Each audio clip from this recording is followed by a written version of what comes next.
tentera-tentera hak nak jadi penolong kepada Imam Mahdi tu dari mana? Hak banyak dia. Kan memang dia bercampur.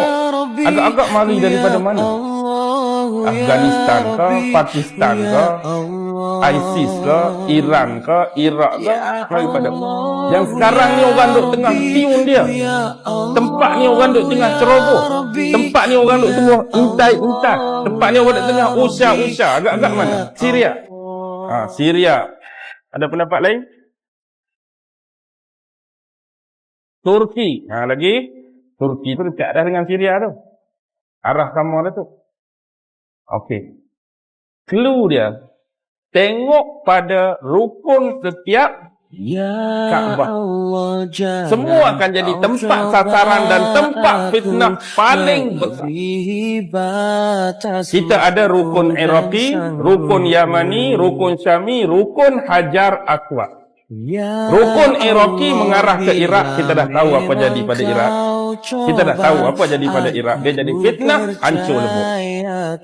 Rukun Syami, Syam sekarang, Syria, bergolak, tak berhenti, perang, timbul ISIS macam-macam. Rukun Yamani, Syiah Houthi, orang duk serang macam-macam. Cuba cari tahu mana arah Hajar Aswad. Saya tak mau jawab di sini malam ni, anda cari. Agak-agak arah tu duk ke mana? Saya tolak nak jawab. Anda carilah. Lah ni orang duk usah, orang duk terai, orang duk apa, insya-Allah masih boleh bertahan. Carilah dalam Google ke dalam phone nak guna trajektor ke apa, duk mana ustaz nak cakap rukun Hajar Aswad. Patut jangan pula nanti jawapan dia, ustaz saya dah jumpa dah. Betul-betul depan tangga rumah saya, ustaz. Aduh mengarutlah. Lah kali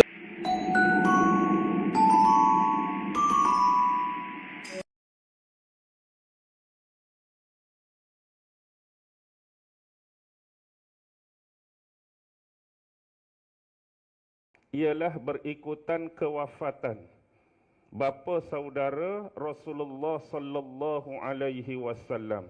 Siapa? Yang tadi Abu Talib telah pergi memenuhi panggilan Allah Subhanahu wa taala. Dan ini menambahkan satu lagi tekanan, bebanan, stres kepada jiwa dan perasaan Rasulullah sallallahu alaihi wasallam. Ditambah pula tuan-tuan sedia maklum bagaimana detik-detik terakhir sebelum Abi Talib ini pergi menghadap Allah. Dia telah didatangi oleh pembesar-pembesar daripada kaumnya yang diminta supaya dia ni tidak terpengaruh dengan apa? Dengan ajaran yang dibawa oleh anak saudaranya Muhammad. Mereka minta Abu Talib ni tetap dengan agama daripada Abdul Muttalib, datuk ataupun nenek moyang mereka sebelum ni. Dan di sebelah pihak Rasulullah pula mengharapkan Abu Talib pergi menghadap Allah dalam keadaan beriman kepada Allah Subhanahu wa taala. Tetapi Allah lebih memahami keadaan dan situasi tersebut sehingga turunnya ayat kepada Rasulullah, sesungguhnya manusia mana-mana pun tidak akan mampu untuk memberikan hidayah kepada orang lain kecuali hidayah itu datangnya daripada Allah Subhanahu wa taala, walaupun kita benar-benar menginginkan perkara tersebut berlaku. Nak bapa saudara tu masuk Islam, nak bapa saudara tu mengucap 2 kalimah syahadah sebelum pergi menyambut seruan ilahi. Tapi kehendak Allah mengatasi segala-galanya. Inilah orang yang paling banyak menjaga Nabi, protect Nabi daripada segala bentuk ancaman-ancaman yang telah diberikan terhadap batang tubuh Rasulullah sallallahu alaihi wasallam. Jadi sebelum ini, apa-apa pun mereka nak buat pada Nabi, mereka buat dalam keadaan tak boleh secara berlebih-lebihan. Kerana pada diri mereka sendiri juga masih ada lagi perasaan hormat kepada Abu Talib selaku orang tua, selaku salah seorang pemimpin dari kalangan mereka. Dengan kata lain, kalau nak buat lebih apa-apa terhadap Nabi, mereka masih punya rasa malu. Mereka masih punya rasa hormat terhadap Abu Talib. Malu Allah, kita kata. Nak buat apa-apa kat Nabi. Jadi dialah orang yang betul-betul jaga Nabi. Siapa dia? Itulah Abu Talib. Abu Talib ni memang adik-beradik, seibu sebapak dengan bapa Rasulullah sallallahu alaihi wasallam, iaitu Abdullah. Hak betul-betul seibu sebapak tu. Sebab Abdul Muttalib tok Nabi ni isteri dia ramai. Ada riwayat kata isteri dia 5, ada riwayat kata isteri dia 6. Jadi daripada isteri yang ramai ni, anak dia banyak. Contoh, hak betul-betul seibu sebapak dengan bapa Nabi ialah Abu Talib dan Az-Zubair. Contoh, Abdul Muttalib, isteri dia bernama Fatimah. Okey, daripada isteri yang bernama Fatimah binti Amru ni, lahirnya Abdullah, bapa Nabi. Abu Talib, pak saudara Nabi ni, dan seorang lagi bernama Az-Zubair. Ini betul-betul seibu sebapak. Contoh, ada isteri Abdul Muttalib yang bernama Safiyah. Safiyah ni melahirkan anak sulung kepada Abdul Muttalib, iaitu Al-Haris. Pernah dengar nama Al-Haris ni? Pak saudara Nabi. Ini yang sulung.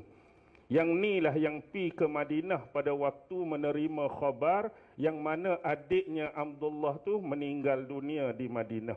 Kan dulu bapa Nabi, dia balik daripada berniaga, dia balik daripada berdagang, dia jatuh sakit di Madinah.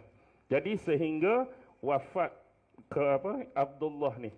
Jadi bila Abdul Muttalib tunggu kafilah-kafilah perdagangan ni, seorang tak muncul anak dia, Abdullah. Jadi bila terima khabar, rupa-rupanya Abdullah jatuh sakit.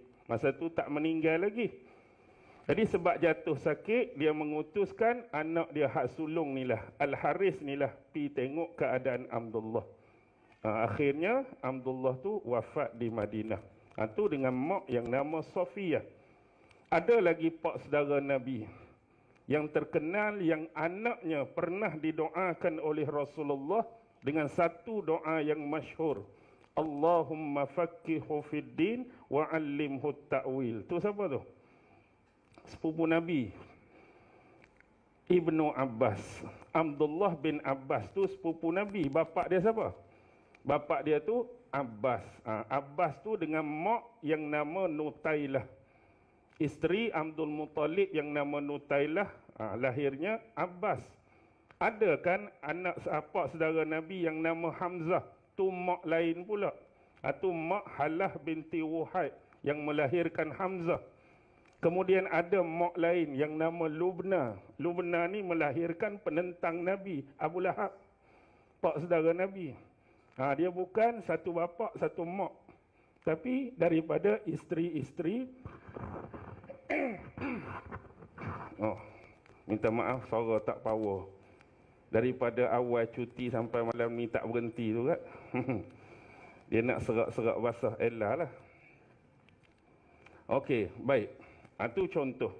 Jadi Abu Talib ni, dialah antara yang paling kurang dari sudut kehidupan. Walaupun dia tu pemimpin, nak dibandingkan dengan hak lain tu, mereka lebih berkedudukan dan lebih punya banyak harta. Jadi dialah yang telah membela Rasulullah sallallahu alaihi wasallam selepas kewafatan datuk dia Abdul Muttalib. Waktu tu umur Nabi 8 tahun. Mak dia tinggal, umur Nabi 6 tahun. Sempat duduk dengan tok 2 tahun, umur 8 tahun, tok pula pergi meninggalkan. Jadi ambillah pak saudara yang nama Abu Talib, duduk sekali dengan keluarga dia. Jadi keluarga Abu Talib ni pun dia dah ramai anak dia. Abu Talib pun ada berapa anak? 6 orang. Siapa anak Abu Talib yang tuan-tuan kenal? Antaranya siapa? Anak Abu Talib.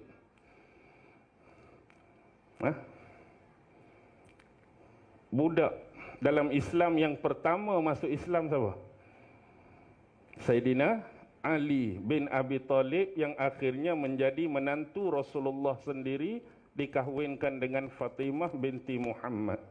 Siapa lagi? Adik-beradik Ali. Hamzah pak saudara. Hamzah tu bukan setakat pak saudara Nabi, dia sesusuan dengan Nabi tu. Umur dia lebih kurang baya-baya Nabi. Dia satu susuan, satu ibu susuan dengan Rasulullah sallallahu alaihi wasallam, Hamzah. Baik, selain tu ialah Ja'far. Ja'far bin Abi Talib, salah seorang syahid di medan perang Mu'tah. Perang Mu'tah. Jadi tentang syahid mereka ni sudah diberitakan awal oleh Rasulullah. Sebelum Rasulullah melepaskan mereka ke medan perang, Rasulullah telah sebut kepada para sahabat siapa yang akan pegang panji perang. Mula-mula ialah anak angkat Nabi, Zaid bin Harisah. Kalau Zaid terkorban, maka yang ambil panji seterusnya ialah Ja'far bin Abi Talib. Kalau Ja'far bin Abi Talib terkorban, maka diambil oleh Abdullah bin Rawahah. Tu Nabi pesan. Padahal tak pergi perang lagi, baru nak turun pergi perang. Tapi Rasulullah dah beri gambaran kepada mereka yang 3 orang ni akan syahid di medan Mu'tah. Dan itulah yang benar-benar berlaku, sehingga yang keempat diambil panji tersebut oleh Saifullahil Maslul, Khalid bin Al-Walid. Barulah pasukan atau tentera Islam mendapat kejayaan dalam peperangan.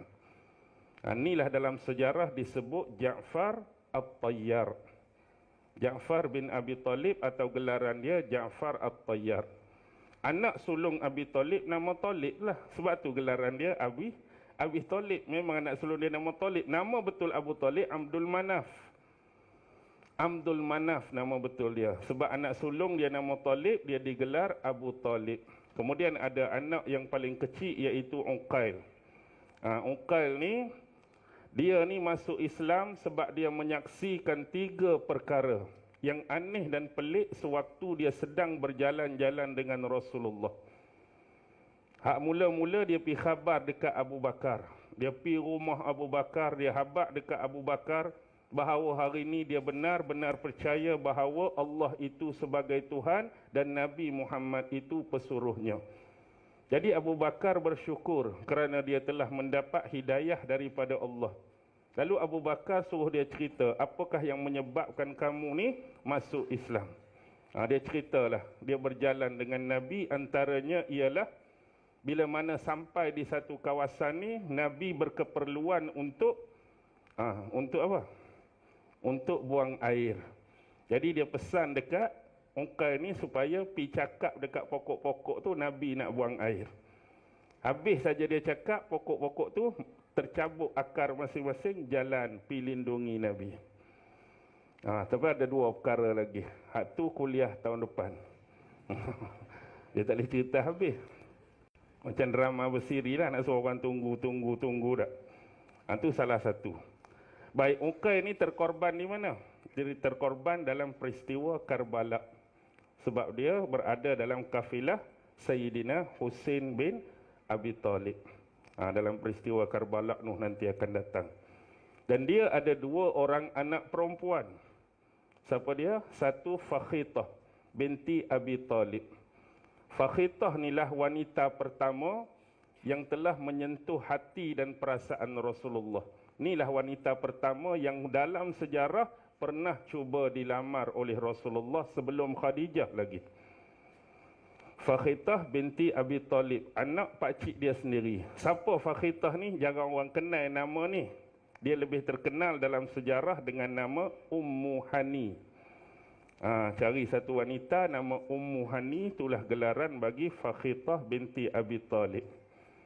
Sebab dulu Rasulullah pernah lamar, tetapi pakcik dia Abi Talib ni tolak lamaran Nabi. Kalau kita takkanlah pakcik dia sendiri kenal Nabi lagu mana, minta anak perempuan dia sendiri pun tak bagi. Ada sebab dia. Sebab dulu ada perjanjian di antara Bani Hashim dengan Bani Makhzum. bahawa mereka menggiliri cara mengahwinkan pasangan masing-masing. Jadi sebab dulu ada seorang lelaki daripada Bani Makhzum pernah minta wanita, seorang lelaki daripada Bani Hashim pernah minta nak mengahwini wanita Bani Makhzum. Jadi diberi kebenaran. Jadi perjanjian akan datang kalau ada lelaki daripada Bani Makhzum minta pun Bani Hashim kena terima. Jadi ada seorang lelaki yang bernama Hubairah ibnu Makhzum yang minta Fakhitah. Jadi pak saudara dia terlekat dengan janji itulah. Sebab tu dia menolak lamaran daripada Rasulullah sallallahu alaihi wasallam yang mana perjanjian ni dah jadi tradisi. Okey, itu wanita pertama yang pernah dilamar oleh Rasulullah sallallahu alaihi wasallam. Baik, habis kematian, kewafatan Abi Talib. Seterusnya 2 bulan kemudian, siapa pula yang pergi?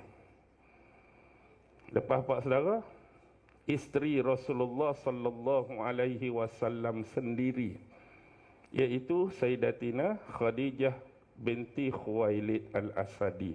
Sebab isteri Rasulullah ni daripada Bani Asad, masih lagi keturunan Quraisy. Ibu dia bernama Fatimah binti Zaidah. Kalau tuan-tuan baca salasilah keturunan Nabi ni akan banyak keluar nama Fatimah. Contoh nama mak Khadijah Fatimah binti Zaidah. Tadi mak kepada bapa Nabi Abdullah kan, isteri Abdul Muttalib tu Fatimah binti Amru. Nanti ada isteri Abi Talib, pak saudara dia hak mati tu Fatimah binti Asad. Patu anak Nabi sendiri pun nama Fatimah. Banyak akan keluar nama macam ni. Tapi kena ingatlah, jangan tertukar. Baik. Dia ni dikatakan lahir 68 tahun sebelum berlakunya peristiwa hijrah. Cuba fikir, 68 tahun sebelum hijrah Nabi. Jadi Nabi umur berapa ketika peristiwa hijrah? Kira diangkat jadi Rasul umur 40. Sebelum hijrah kena lewati berapa tahun? 13 tahun Rasulullah berdakwah di Mekah. Jadi 40 tambah 13, 53. Jadi dia lahir 68 sebelum hijrah. 68 tolak 53. Keluar berapa? 15 tahun. Jadi betul lah Rasulullah umur 25, kahwin dengan Khadijah umur 40. 40 tolak 25, 15 tahun. Itulah beza. Dia ni dilahirkan daripada keturunan yang terpuji, keturunan yang baik-baik. Bapa dia ni meninggal sewaktu perang Fijar. Rasulullah ni pernah mengikuti pak saudaranya dalam perang Fijar, tapi bukan sebagai tentera. Masa tu Rasulullah masih muda belia remaja. Dia ikut pak saudara dia, tugas dia kutip anak panah. Kutip anak panah musuh yang tersasar. Jadi musuh panah tu, hak tak kena tu, dia tolong kutip, lepas tu bagi balik kat pak saudara dia panah balik. Dia bukan jadi tentera. Jadi tukang kutip-kutip itu tu dalam perang Fijar tu. Jadi kemudian dia ni zaman jahiliyah digelar At-Tahirah, wanita yang suci. Sebelum ni dia dah pernah kahwin 2 kali. Perkahwinan Khadijah dengan Rasulullah tu dah yang ketiga dalam hidup Khadijah. Pertama dia pernah kahwin dengan Abu Halah bin Zurarah bin Nabasi At-Tamimi, seorang lelaki daripada Bani Tamim. Kemudian dia kahwin kali kedua dengan Atik bin Ais bin Umar bin Makhzum, seorang lelaki daripada Bani Makhzum. Lepas tu barulah kahwin dengan Rasulullah. Sebelum ni tak ada anak ke ustaz? Ada anak. Jadi kahwinlah dengan Rasulullah ketika berusia 40 tahun. Dan hasil perkahwinan ni, Allah bagi hubungan dengan Rasulullah ni ada berapa orang anak? Berapa anak Nabi? Maulid Rasul sama Isra' Mi'raj tiap-tiap tahun. 6. Okey, 6 orang. 4 wanita, 2 lelaki. 4 wanita, Zainab, Ruqayyah, Ummu Kulsum, Fatimah. Dua anak lelaki Qasim. Sebab tu gelaran Rasulullah Abul Qasim dengan Abdullah. Okey, seorang lagi anak Nabi yang ketujuh dengan siapa? Itu bukan dengan Khadijah. Yang wafat meninggal ketika berusia 18 bulan. Dengan seorang wanita yang dihadiahkan oleh Mekaukis Mesir. Dia hadiah dua orang. Satu nama dia Maryah Al-Qibtiyah. Kemudian adik dia Sirin, adik Maryah. Jadi Rasulullah dapat dua orang. Rasulullah ambil untuk diri dia.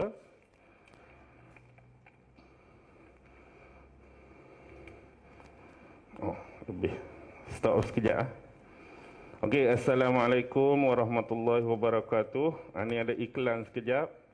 Mohon melancarkan kutipan derma untuk program-program di masjid di Kampung Sungai Soy. Jadi pengumuman yang nak dibuat, sekejap lagi mungkin ada petugas-petugas yang akan melancarkan tabung-tabung untuk tujuan kutipan derma. Tak lain tak bukan, kutipan tu kita akan gunakan untuk program-program yang akan dibuat dan dilaksanakan di masjid ini. Sekian, terima kasih. Baik. Berapa orang tadi? Dua orang. Maryah Qibtiyah, Rasulullah ambil untuk diri dia, dan Sirin tu Rasulullah bagi dekat penyair dia. Siapa penyair Nabi? Syairul Rasul. Sahabat yang bernama Hasan bin Sabit. Hasan bin Sabit ambil adik Sirin. Jadi dapatlah anak Rasulullah bagi nama Ibrahim. Macam nama nenek moyang dia, seorang Nabi dan Rasul dulu. Dan baby ni tak bertahan lama, Allah ambil balik ketika usia dia lebih kurang 18 bulan. Dan ketika Ibrahim wafat inilah terjadinya apa? Peristiwa gerhana matahari. Rasulullah pun bagi siap-siap dah. Tidaklah terjadi gerhana matahari ini kerana kematian seseorang. Ini nak menunjukkan kekuasaan Allah. Takut depan hari ini orang anggap, orang kata macam-macam, gerhana jadi hari ini sebab kematian Abdullah. Takut di masa depan jadi lagi, mereka cuba nisbahkan kejadian ni dengan tokoh-tokoh tertentu. Contoh gerhana, kebetulan ada Tok Guru Besar meninggal pula. Ni mesti Tok Guru Besar meninggal sebab tu gerhana. Takut jadi benda-benda lagu tu. Tak ada kaitan pun. Gerhana terjadi disebabkan kehendak daripada Allah Subhanahu wa taala untuk menunjukkan kekuasaan dan kebesaran dia. Baik. Ni adalah Khadijah. Rasulullah menikahi Khadijah dengan mahar berapa agak-agak? 12 uqiyah. Rasulullah bagi mahar dekat Khadijah 12 uqiyah. Sudah. Kita tahu ringgit Malaysia, rupiah, dolar, pound sterling. Satu uqiyah bersamaan 40 dirham. Dirham ni duit perak. Satu uqiyah sama dengan 40 dirham. Jadi 12 uqiyah, 12 kali 40. Keluar berapa? 480 dirham. Lebih kurang. Itulah mahar yang Rasulullah bagi perkahwinannya dengan Khadijah. Inilah insan yang banyak memberi support, memberi sokongan dan dokongan yang kuat terhadap perjuangan dan dakwah Rasulullah sallallahu alaihi wasallam. Inilah manusia yang cuba menenangkan Rasulullah ketika Rasulullah balik dalam keadaan ketakutan. Quran menerima wahyu yang pertama. Selimutlah aku, selimutlah aku. Rasulullah gementar, Rasulullah takut. Inilah isterinya yang telah menenangkan hati Rasulullah. Dia bagi tahu dekat Nabi, moga-moga tidak ada apa-apa yang akan berlaku kepada baginda kerana baginda adalah seorang yang baik, yang suka menghubungkan silaturrahim, yang senantiasa bercakap benar, yang senantiasa berperilaku mulia. Inilah orang yang hidup sebumbung dengan Nabi. Kalau kita bahasa mudah kita, yang sebantal, sekatil, setilam dengan Nabi, inilah. Bahasa hak lain kita boleh kata yang banyak lindungi dan protek Nabi di bahagian luar ialah Abi Talib. Yang banyak melindungi dan protek menenangkan Nabi dari dalam inilah Khadijah. Tapi hak ni pun Allah dah panggil.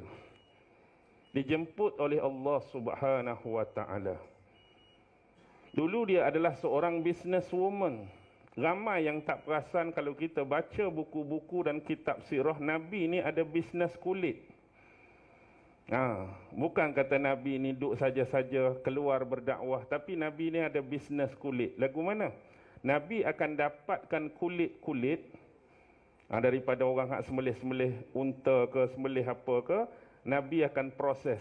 Maksudnya akan samak kulit-kulit tersebut dan Nabi akan jual kepada peniaga-peniaga ataupun pengusaha-pengusaha yang mengusahakan barangan mereka daripada kulit. Nabi dia tak buka kedai, Nabi dia tak buka branch. Jadi orang hak nakkan kulit tu terus ambil daripada Rasulullah. Jadi hak mana contoh nak buat tali pinggang, saya bagi contoh saja ni nak suruh senang faham. Hak mana jenis nak buat tali pinggang daripada kulit, pi ambil dengan Nabi. Hak mana nak buat capal, slipper daripada kulit, ambil dengan Nabi. Hak mana nak buat khirbah, apa dia khirbah? Macam cowboy minum tu, bekas ayak tu, daripada kulit, macam tu. Rasulullah tak ada dia buka kedai tak. Maksudnya siapa nak hak jenis berkeperluan kepada kontak kulit tadi, mari ambil terus dengan Nabi.